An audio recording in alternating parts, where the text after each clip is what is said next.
Vamos ver se o Dunga continua falando lá no Rio. Marinho, fala, presidente.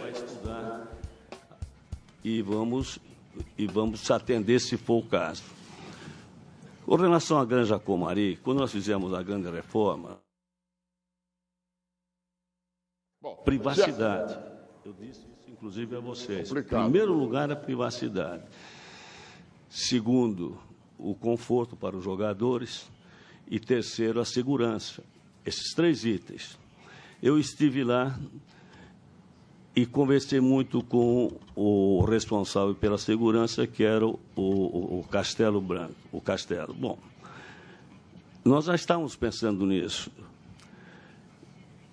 E estamos, veja bem, esperando apenas as primeiras providências do Dunga, do Gilmar, para nós estudarmos a melhor maneira com relação à privacidade, sem causar qualquer prejuízo ao trabalho de vocês. Eu acho que nunca houve uma instalação tão adequada para que vocês todos pudessem desempenhar as suas funções.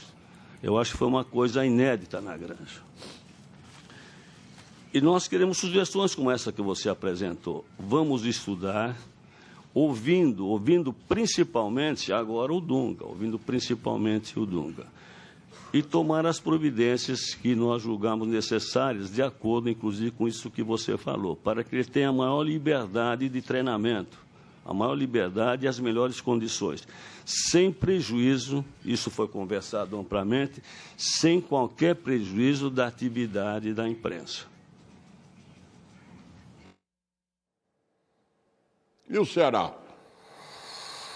Olha, Silvio, eu penso que... Sobre o Dunga. Então, evidente, né, sobre o Dunga. Não, porque o Marinho acabou de falar negócio de imprensa, aí pensei que você queria... Não, o negócio do Dunga é o seguinte, eu acho que eu fiquei pensando esses dias todos, e fico escrevendo também lá no Torcedores, como vocês ficam lá na rádio, então eu fico pensando, aí eu cheguei a uma pequena conclusão, que é o seguinte, a CBF poderia... visto que esses amistosos não valem porcaria nenhuma, né, e vão arrumar galinha morta aí no meio do caminho, esses resultados do Dunga, tem um monte de galinha morta. Jogou contra a Terra do Fogo, contra o Himalaia Futebol Clube, contra a seleção de porcos e camarões, quer dizer, jogou contra ninguém. Muitos jogos desses, que o Brasil tem os números, não tem aí Argentina, 3 Uruguai, 4 Itália, não tem. Muito bem, então, dito isso, eu quero dizer o seguinte, será que agora eles não poderiam pensar, ouvir pessoas, ouvir treinadores, ouvir a própria imprensa, né? Ouvir o povo brasileiro, faz uma enquete, faz uma boa... saber o que as pessoas têm, porque as pessoas têm expectativa de vitória da seleção, tem, mas elas querem agora um trabalho. E eu acho que poderia esperar um pouco para acertar o treinador. Por quê? Pode queimar o Dunga se começar a fazer bobagem. Vamos pro Dunga. Gaúcho, combinado não é caro. E quando a gente combina as coisas, tem que ser cumpridas.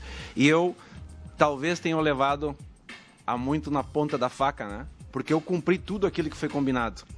E não toca dizer A, B ou C, não foi cumprido. Então, torna a repetir de novo. Não vou mudar a minha essência. Não vou mudar a minha essência, que é o comprometimento, a lealdade, a transparência. Continua, Ceará, por favor. Então, ele está dizendo aí, com relação ao que ele pretende ser. Ele falou no começo, aliás, tem uma coisa curiosa que ele falou no começo, tanto ele quanto o Gilmar se dirigiram ao Marco Polo Del Nero como presidentes da federação. E agora há pouco o Marinho veio dizer, não, o presidente sou eu, Marco Polo vai ser, quer dizer, teve que consertar para vocês verem quem decide. Quem decide é o Marco Polo Del Nero. Faz tempo que é ele que decide. Então, dito isso, eu quero dizer o seguinte, que o Dunga está dizendo aí que ele tem comprometimento, que ele não vai mudar na essência, ou seja, ele é um cara duro, é um cara de treino, é um cara de montar a seleção. Eu acho que o Dunga só precisa mudar duas coisas. Ele precisa mudar um pouquinho o relacionamento dele com a imprensa, não a forma dele conduzir o trabalho dele com a imprensa. Porque ele igualou todo mundo. E isso Claro. foi bom para todos os jornalistas. Ele não deu preferência para ninguém. Muito pelo contrário. Isso ele está certo. Mas ele precisa ser menos turrão. Ouve o que o cara está para perguntar. Às vezes o cara perguntou uma grande bobagem, deu uma apertada nele. Vai para um canto, vai para outro. Ser mais sabonete, ser mais experiente na entrevista. Aliás, o assessor de imprensa deixou ele na roubada muitas vezes. Porque isso é a orientação do assessor de imprensa.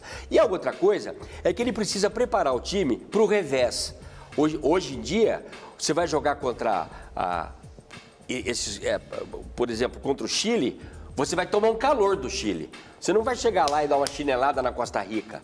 Então, ele precisa saber que as coisas mudaram depois que ele foi treinador e que hoje ele tem que preparar o time para o revés. Ou seja, acha que ele não tô sabe? perdendo de 1-0, tem que virar esse jogo. Você acha que ele não sabe disso aí ou não? Eu acho que... Não sabia. Não sabia. Não sabia, tanto é que o time dele tomou uma trutada da Holanda, ele não sabia como virar o jogo e aí se ferrou, entendeu? Caiu fora da Copa. Hoje, ele tem que preparar o time no campo, no treino. Tá dizendo, estamos perdendo de 1-0, temos 20 minutos para mudar, vamos. E treina o time. E acerta o time taticamente para ter essa mudança. Pega um time da Alemanha.